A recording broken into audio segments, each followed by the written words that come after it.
Et bonjour à tous, c'est Germain de Webax. J'espère que vous avez la forme. En tout cas, on se retrouve comme d'habitude, comme le veut la tradition, comme toujours, pour un nouveau tutoriel PrestaShop. Aujourd'hui, qu'est-ce qu'on va voir au programme? Comment rassurer le client avec le pied de page PrestaShop. Vous allez me dire, ouais, mais pied de page PrestaShop, ça on a déjà vu dans un tutoriel, etc. Oui, oui, mais pas de cette manière. Vous allez voir ça. En fait, parfois, on cherche à faire des optimisations complexes pour un PrestaShop qui soit meilleur. Bah, c'est ce que j'essaie de vous apprendre un peu, enfin, vous apprendre, de vous conseiller, de vous inspirer plutôt à travers chacun de ces tutoriels. Et en fait, c'est pas forcément euh, toujours nécessaire de faire des optimisations complexes pour que le PrestaShop soit mieux. Il faut juste observer des mécanismes simples. Et très souvent, il y a plein de choses qu'on peut faire qui sont simples à faire et qui sont tout à fait efficaces. Le mieux, c'est d'observer en fait des grandes sociétés, des leaders du domaine, dans votre domaine, et s'en inspirer, dire ok, est-ce que je pourrais reprendre des idées qu'ils ont appliquées eux sur leur shop. En fait, le but n'est pas de coder un maximum. C'est vrai que j'ai fait un peu moins de code ces derniers temps, mais je suis dans une optique aussi de me dire ok, il faut exploiter un maximum ce qu'on a entre les mains. Faire du code, c'est ludique, on s'amuse, etc. Mais c'est pas, on va dire, une fin en soi. Si on peut s'en passer de coder pour obtenir un résultat qui est, on va dire, actionnable, qui impacte, on va dire, bah, justement, potentiellement le nombre de ventes, draine plus d'intérêt, plus de clients, ben, autant le faire sans code, enfin, sans devoir coder. En fait, pour que votre client achète chez vous et se sente en confiance, il faut que l'environnement dans lequel il se trouve soit rassurant. Vous allez me dire, mais logique, logique enfin, logique. Oui, mais imaginez-vous. Imaginez-vous que on est en train de vous vendre une montre Swatch. Vous allez croire que je suis vraiment un pur Suisse en prenant cet exemple. Imaginez-vous, vous êtes dans une ruelle un peu sombre, quelqu'un arrive vers vous et vous dit, ok, voilà une Swatch. Allez, c'est 60 francs, 60 francs, 60 euros. Vous allez vous dire, ouais, mais ça c'est peut-être ça c'est certainement de la piètre qualité, une contrefaçon, un truc wish. Je vais pas l'acheter. Pourtant, le vendeur est peut-être top et la marchandise est peut-être top. Mais le contexte fait que vous vendre un produit comme ça dans une rue,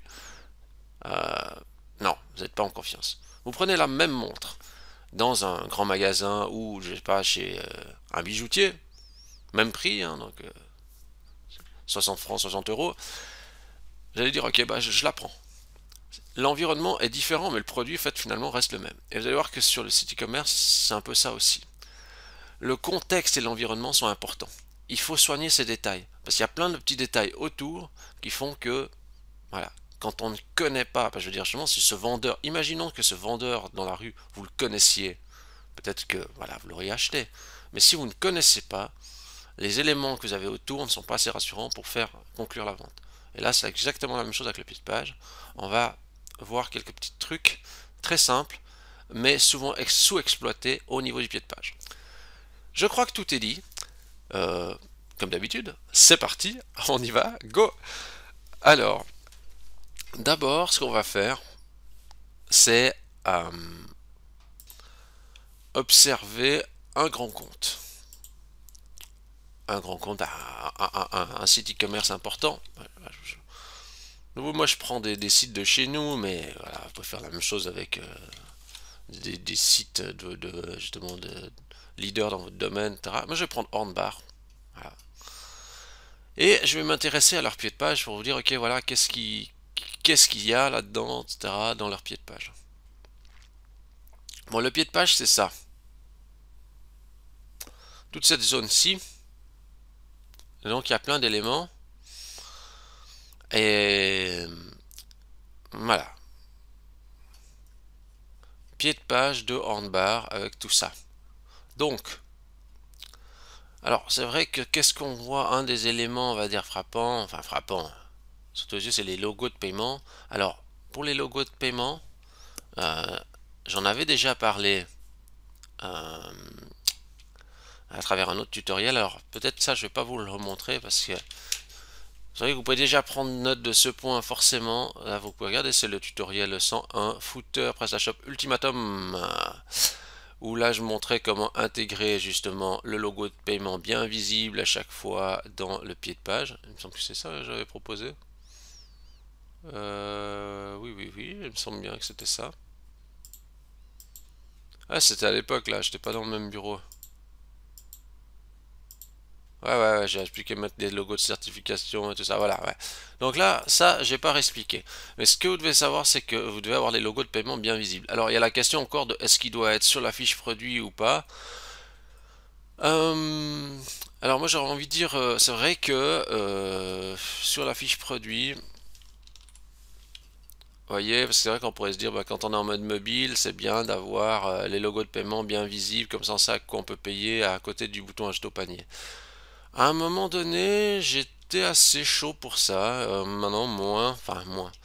C'est juste que le standard l'emporte quand même que finalement les logos de paiement sont rangés dans le pied de page, quoi. Donc, je conseille quand même d'avoir les logos de paiement dans le pied de page. S'ils sont sur la fiche produit, c'est pas dérangeant, hein, c'est aussi très bien, mais ça occupe d'un peu d'espace sur la zone stratégique de la fiche produit, alors que finalement ça pourrait être rangé dans le pied de page. Voilà. Ça c'est mon avis, et c'est toujours vraiment discutable. Voilà. Bon, qu'est-ce qu'on voit en fait dans notre footer hornbar? C'est qu'en fait on a surtout un nuage un gros pack de liens sur plein de choses. On a du service à la clientèle, et des contacts, des questions fréquentes sur la boutique en ligne, expédition et livraison, paiement et facturation, retour et réclamation, formulaire de contact, formulaire garantie des prix, on a les services. En bref, vous voyez, il y a tout un réseau de pages. On a la presse et médias, on a la recherche de magasins, emploi et recrutement. Alors, sur beaucoup de sites e-commerce, il n'y a pas tout ça. Ou alors il y a quelques pages, ou alors elles sont mal faites. Et ces pages-là permettent de crédibiliser clairement la société. Une entreprise qui a tout ça dans le pied de page, c'est une entreprise qui fonctionne. C'est clair, une entreprise qui a tout ça, qui s'est préoccupée de tout ça, c'est une entreprise qui marche. C'est c'est instinctif, quoi. C'est vraiment logique, hein. Et si vraiment, si on regarde, par exemple, je sais pas, sur questions fréquentes sur la boutique en ligne, ou même si je vais regarder retour et réclamation, c'est très bien fait. Regardez, ils ont. Alors, c'est simple mais efficace. Question concernant la commande en ligne. Comment puis-je évaluer les articles? Est-ce que je peux me faire livrer à l'étranger? Un petit bloc, tout compact avec la question. Hop, on clique sur le plus. On voit le détail. Et c'est pas interminable, hein. Je veux dire, vous voyez comment ils ont fait ça simple.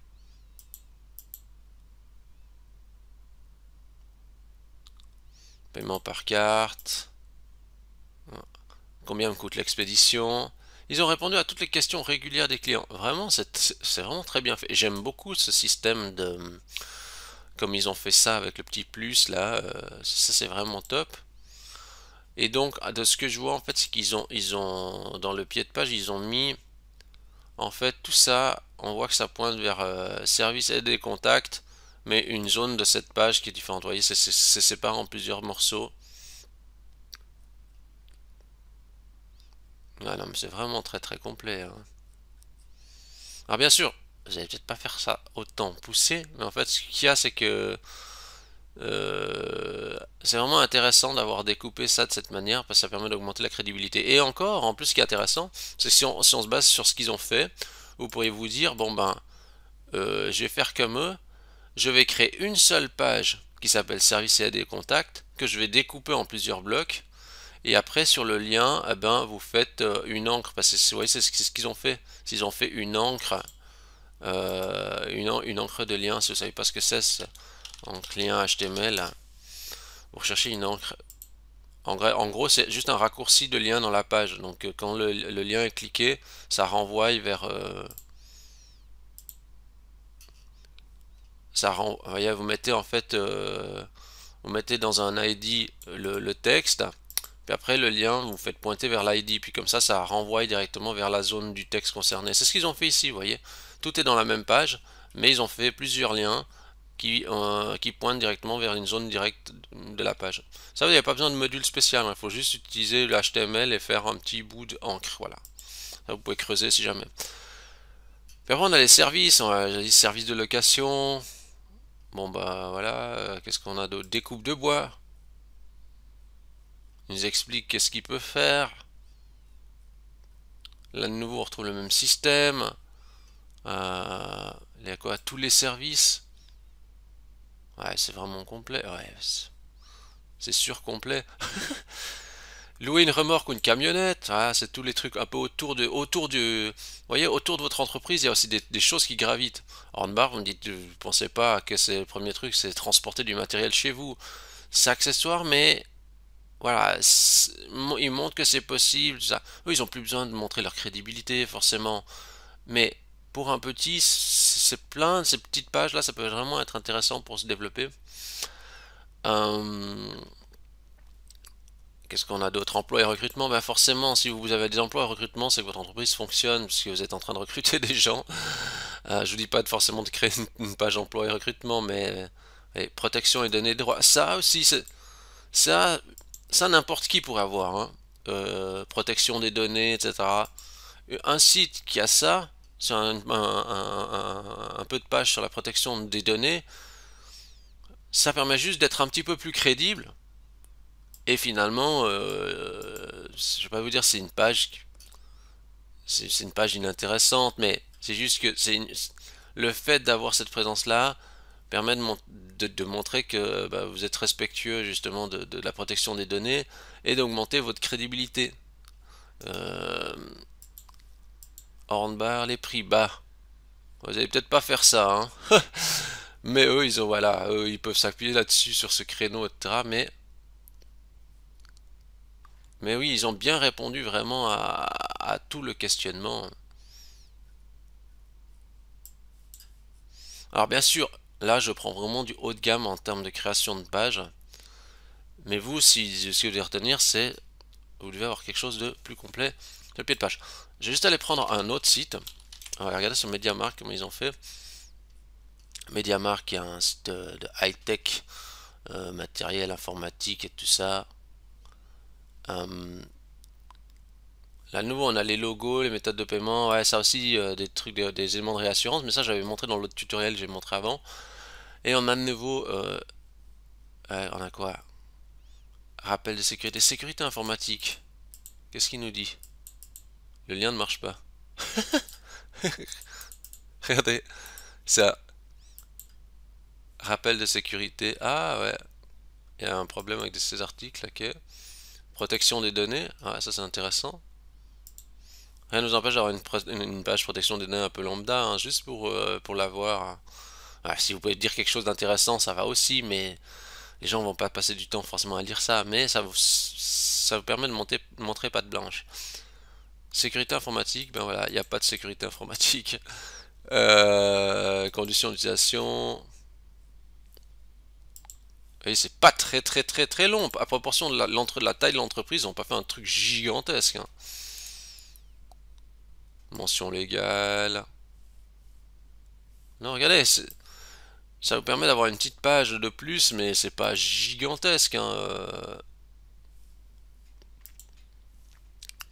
Les garanties, services, ça c'est dans les services, hein. Les garanties qu'ils proposent, ouais. Il y a quand même pas mal de choses, hein. Ça, c'est les services autour de...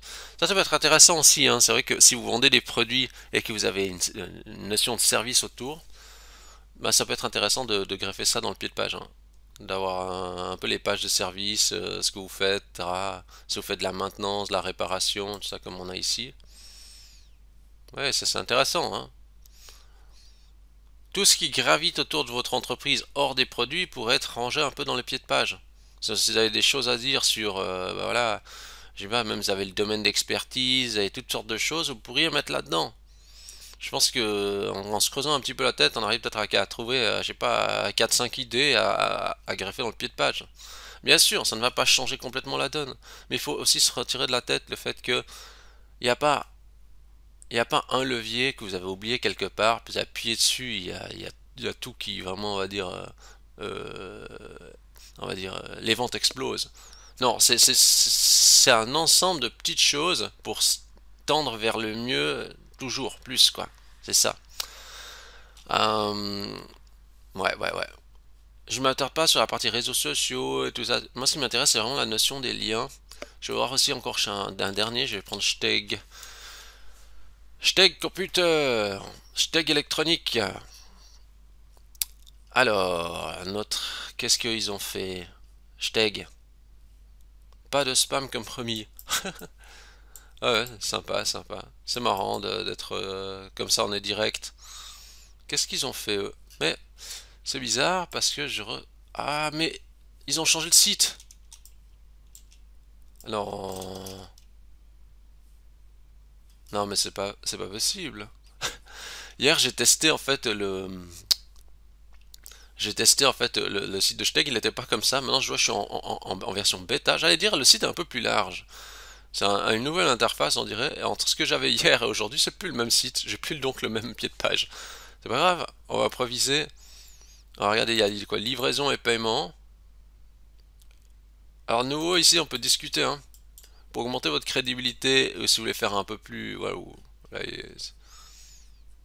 quoi, les conditions générales, ouais, ok. Retrait, expédition, paiement. Alors, nouveau là, vous pourriez très bien segmenter. Vous dites, ok, faites une page livraison dans la partie service, une page livraison, une page paiement, une page aspect juridique, une page conditions générales de vente, par exemple. Comme ça, vous doublez le nombre de pages en pied de page, qui renforce, on va dire, un peu cette notion de je suis une entreprise posée.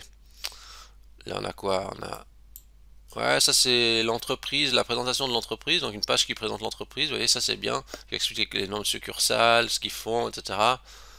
Voilà, donner des informations sur l'entreprise. Vous, si vous êtes petit, vous pourriez avoir une photo de vous, ou ce genre de choses, vous voyez. Les fabricants, donc avec qui ils travaillent, ça c'est vraiment complet.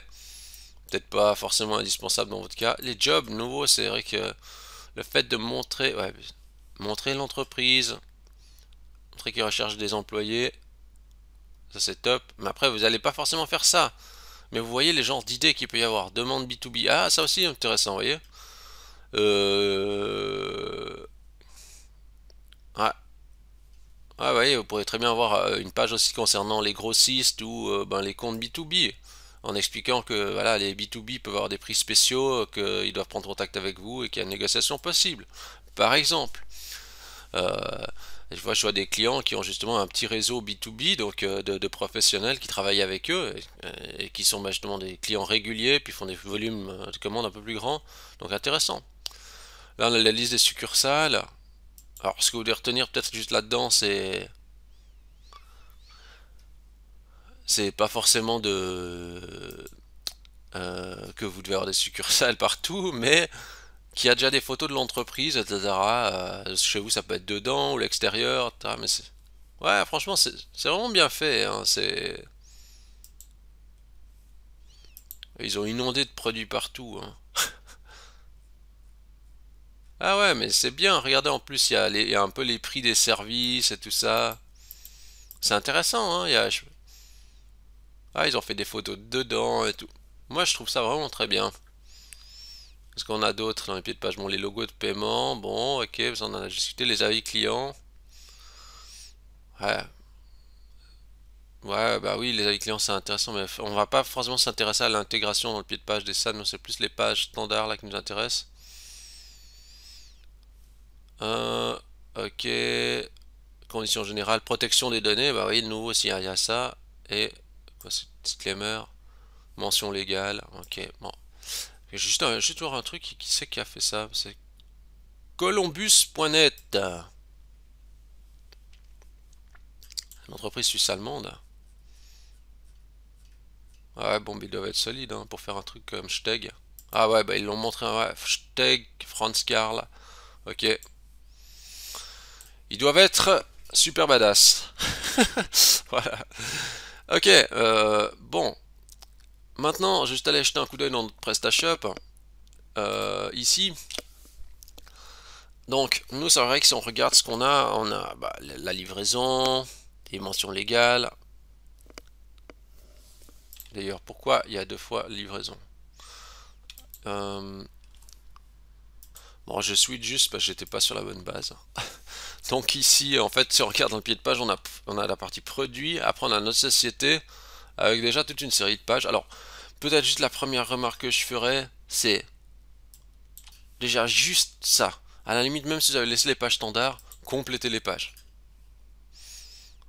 C'est vrai que les pages souvent elles sont pas bien complétées, donc des fois on se retrouve avec des pages avec des textes de base, etc. Et ne faites pas des mises en forme compliquées, vraiment, hein, contentez-vous de mettre juste un peu de texte. Alors, le texte a un peu tendance à s'étaler. Alors, ce que je vous conseille, c'est regardez si jamais le tutoriel 18 là, c'est optimiser les pages CMS pour que la page hein, soit un petit peu plus étroite. Vous voyez, comme cette petite capture, on voit que c'est un peu plus étroit la page CMS. Bah, sinon, elle s'étale. Puis les textes, si vous faites quelques lignes, vous avez un texte qui fait presque monoligne comme ça, qui s'étend comme ça va un peu bizarre. En fait, de réduire un petit peu la largeur, ça permet d'avoir quelque chose d'un peu plus agréable à l'œil. Et aussi, justement, vous voyez, mettre une petite photo à l'entête, ça, c'est vraiment peut-être intéressant. Euh, donc, déjà, juste peut-être compléter ces pages, ça, ce serait déjà la première étape. Euh, alors, peut-être aussi sur les pages CMS, nouveau, moi je dis, si vous pouvez vous passer le module payant, bah, là, c'est toujours mieux, mais quand même, Creative Element, je veux dire, vous voyez, comme on a vu après euh, chez Handbar, etc., il faisait ces blocs là avec Creative Element qui pourra vous servir pour plein d'autres choses, mais le but c'est pas d'en mettre partout, mais en fait, vous avez vous voyez, vous avez des widgets que vous pouvez mettre déjà dedans les pages CMS pour créer des pages beaucoup plus dynamiques et vous pourriez avoir justement ce système d'accordéon comme ça pour les pages FAQ, etc., pour les compléter. Donc ça pourrait vraiment être intéressant. Alors c'est un prix, mais vous allez gagner aussi beaucoup de temps par rapport à si vous devez faire à la main, ça marche pas, la mise en page elle bug, enfin voyez. Vous connaissez ça certainement. Donc voilà.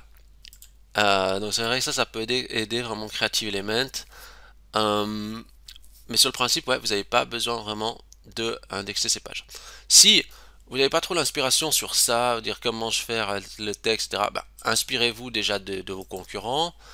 Et vous pouvez aussi, bien sûr, demander à ChatGPT de vous faire du texte ou euh, à ComeUp, donc anciennement 5 euros. Vous allez là-dessus, vous dites ok, crée-moi une condition générale de base pour mon site, etc. Quelqu'un va vous le faire. Puis après, vous réajustez. Le but c'est pas de transposer comme ça juste le truc, mais comme ça on vous fait déjà la base quoi. Vous voyez, vous gagnez quand même du temps. Ok, ben c'est ça que je recommanderais. Alors après, ce qu'il faudrait faire, alors sur les pages, sur ces pages là de ce type, donc dans apparence, page, moi, je dirais que sur ces pages, alors vous avez la notion de afficher ou non. Bon ben ça c'est bon. Indexation pour les moteurs de recherche, moi je mettrais à non, parce que souvent c'est des pages pas vraiment de qualité qui n'ont pas nécessité de ressortir. Donc toutes ces pages, on va dire un peu secondaires, livraison, mention légale, etc., paiement sécurisé, vous pouvez mettre tout ça en non indexé. Le but c'est pas de mettre le maximum de pages dans Google, c'est de mettre des pages qui ont de la valeur, les pages des conditions générales, ou ces pages informatives, sauf si c'est vraiment crucial, mais même une FAQ n'est pas forcément justifié d'être dans Google, indexé dans Google, quoi. Alors, après, il y a la question qui se pose, c'est comment vous rangez les infos. Euh, Déjà, peut-être première remarque ici, c'est, voyez, ici ça s'appelle notre société. C'est quand même pas super explicite, quoi. Donc en fait, ce qu'il faut faire, c'est faut quand même avoir une réflexion sur liste de liens ici. Bah, notre société, c'est pas vraiment notre société, c'est plus. Moi j'ai envie de dire, c'est plus férié aide et questions.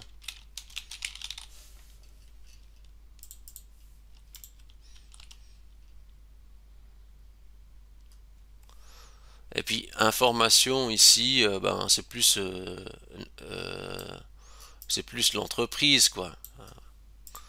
Je suis juste allé voir si je peux changer comme ça la traduction, mais parce que des fois la traduction est rangée un peu n'importe où, donc je vais juste voir si je peux faire traduction traduction front office, français. On essaie juste de faire comme ça, voir s'il y a. C'était information plurielle. Voilà, peut-être c'est peut-être dans la rubrique thème, global peut-être. J'essaie de changer lui, je l'appelais l'entreprise. Peut-être que c'est pas là la traduction. Des fois, ça réserve un peu son lot de surprise quand on fait une traduction. Euh, L'entreprise, ça fonctionnait. Ouais. Bon, j'aime mieux ça. Bon, produit, ok, aide et questions, voilà, avec hein, l'entreprise. Ou après, vous appelez ça comment, comme vous voulez, hein. Aide et renseignements. Pourquoi j'ai mis aide, plus S à aide? Je sais pas. Et en fait, là-dedans, donc dans cette partie liste de liens,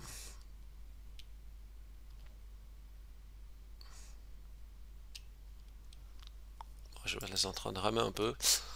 Euh, ah oui, je vais faire une petite recommandation en attendant. Alors, bon, alors aide et questions, ça a chargé. Donc voilà. Donc vous choisissez les pages qui sont pertinentes. Donc vous créez d'abord ces pages dans apparence page, vous créez les pages, puis après vous venez justement ici dans liste de liens, vous cochez les pages qui sont importantes afin qu'elles puissent apparaître. Voilà. S'il y a des pages qui n'ont rien à faire là, vous les désactivez du style si vous n'avez pas de magasin, bah, vous mettez pas magasin quoi. Logique, mais voilà. Euh, et puis si vous avez besoin de faire des liens personnalisés, ça aussi ça peut être une solution. J'en sais rien. Je- Là j'improvise, j'avais même pas pensé à ça, mais imaginez par exemple, je sais pas, dites, je sais pas, vous dites voilà, euh, registre du commerce, voilà, vous allez dans le registre, moi je prends la Suisse, là. Imaginez, vous dites ah, ok je vais mettre le registre du commerce de mon entreprise, ok je fais ça, je viens ici, je vais mettre registre du commerce, hop, boum, tac, j'enregistre.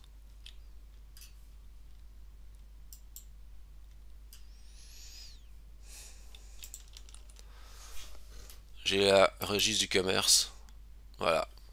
Vous allez me dire, mais à quoi ça sert? Mais des fois, c'est juste des petits trucs, vous voyez. Là, j'ai pointé vers le registre du commerce, comme ça, ils voient que je suis bien inscrit au registre du commerce. Des petits trucs comme ça. Voilà. Et quoi d'autre? Oui, alors ici sur les pages, encore à propos, on va éviter des mises en page complexes, du style des trucs à trois colonnes, etc. Non, non, non. Vous avez vu chez Hornbar, c'est du monocolonne, c'est ultra simple. Ne vous embêtez pas à faire des mises en page complexes de présentation. Essayez d'être en format en format vertical toujours, une seule colonne, c'est vraiment le top. Comme ça, vous n'avez pas de problème. Vous allez éviter des mises en page complexes. En tout cas, moi, je conseille ça.